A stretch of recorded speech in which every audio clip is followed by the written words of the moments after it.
Hey YouTube viewers, here we are today at Parker Automotive, and we're working on a 2004 Nissan Maxima.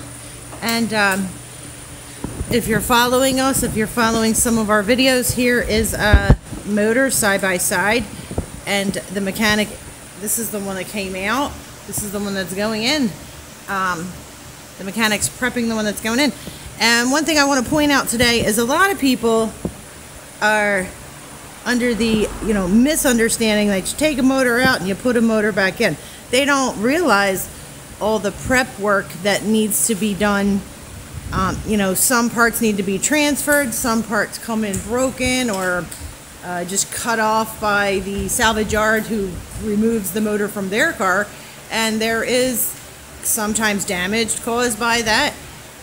And there's a lot of prep work to putting in the salvage motor. It's not just a straight in, straight out. And sometimes customers don't understand the justification of the price and the labor. And there's a lot of work, especially on this Nissan Maxima. Gives you a pretty hefty labor time, 15.8 hours.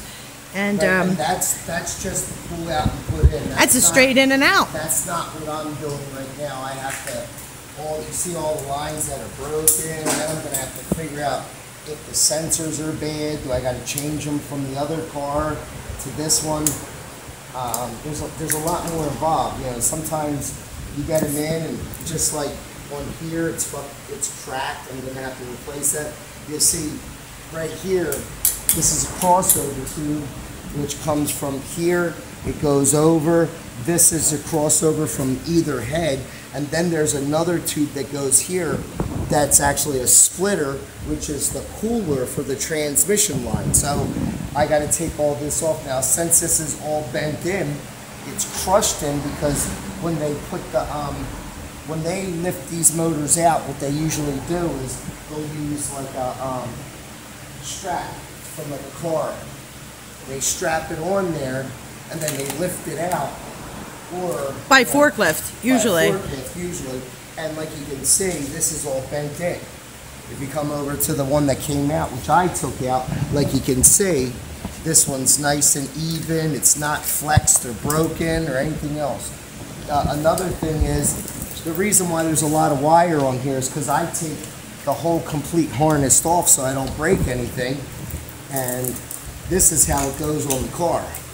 This goes over here, then this goes to your battery, this goes to your grounds, then you come over, and this is what they don't understand. Now this right here goes into your cabin compartment, and it goes to your PCM. And I'll show you, just so people always have a misconception.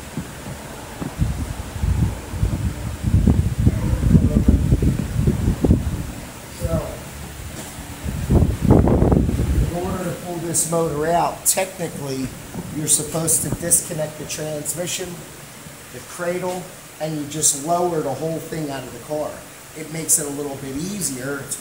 But you have to take off the rack, you have to take out a lot of different items in order to get it out. Now this right here is the cowl panel where the wipers go. There's an insert that goes in there. If you take it out the wrong way, if you take it out, you can take off the intake manifold, strip down the top of the block, and then lift it out, which makes it easier. Or you take off this cowl panel, which that's what I do to make it easier. If you come over here and you look in, you'll see this hole that my hand is in. That right there is actually for the computer. That's where the harness goes through. If you come over here, I'll show you on the inside. That's where that wire harness was that you were just holding up goes into. On the inside of the vehicle, you take out the glove box and all that, which is over there, and then you disconnect the harness from the computer, which is down there. Now, this isn't the customer's problem, but what happens is when they give you the time, people don't understand, like shop key or all data, the shop manual. They have a technician and this is 2004. In 2004, they take a brand new car and they pull a motor out. That technician. And then they put a brand new motor back in, right? They put the same motor back in because there's nothing wrong with it. And what they do is they give that technician 10 practices. So he's going to take the motor out of the car 10 times. At that point, they're going to give him 3 tries to get his average time to take it out. Now, anybody in the automotive field knows this. When I take this motor out, and say I go to put the motor in because lots of times it's a 50-50 chance that the motor's bad or the motor's good.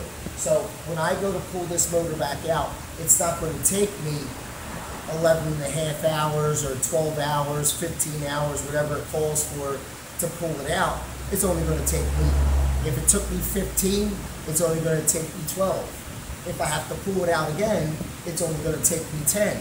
If I pull it out again, it's only going to take me 8.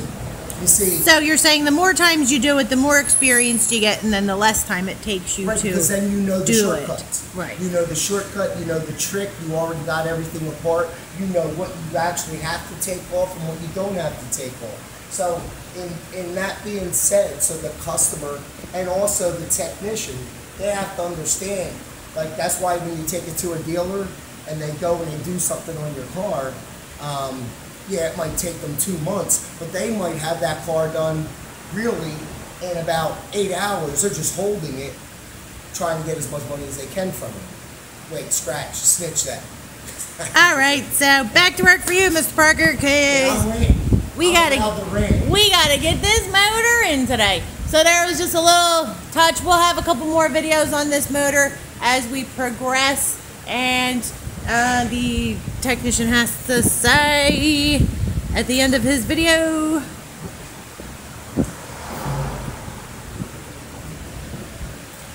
What? Oh, God bless you. Did you want to make any more notes on this motor? So that was just interesting. Yeah, I just want to make sure that people understand the fact. It's just like this.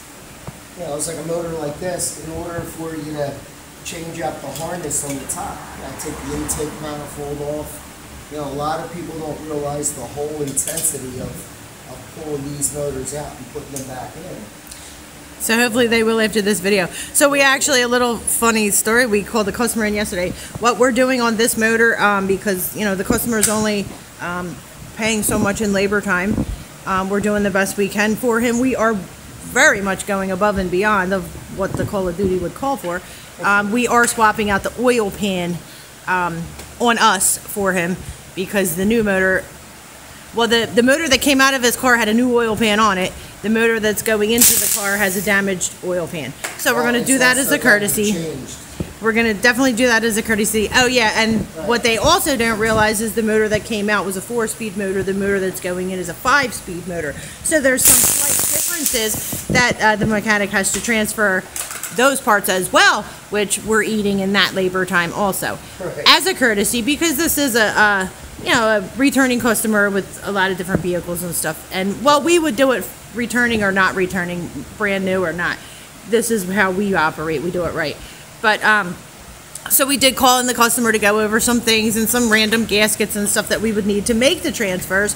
And so, he started saying, oh yeah, so I'll get the valve cover gaskets and a head gasket. And we were like, whoa, we're not doing those gaskets unless you want to, pay that labor time. And then he stepped back and said, oh no more money. So you can't think that you're going to swap a motor and the mechanic is going to for free, what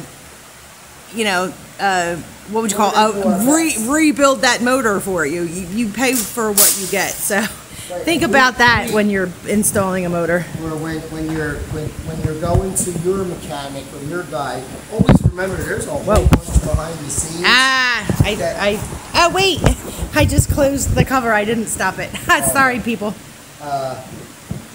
Your mechanic, wherever you go, regardless, there's so much more that's involved that that you have to give your mechanic or your shop the kudos, because you know, especially if you're asking them to save you money, you know, I would love to just put a Jasper motor in here, because if I did, I would have just took everything off of this, put it on. Can we talk about the Jasper motor price? I did call, got the Jasper motor price. Brand new Jasper motor, $5,800. So the customer opted not to go that route. All right, God bless. We'll have video number 3 soon. Thanks for watching.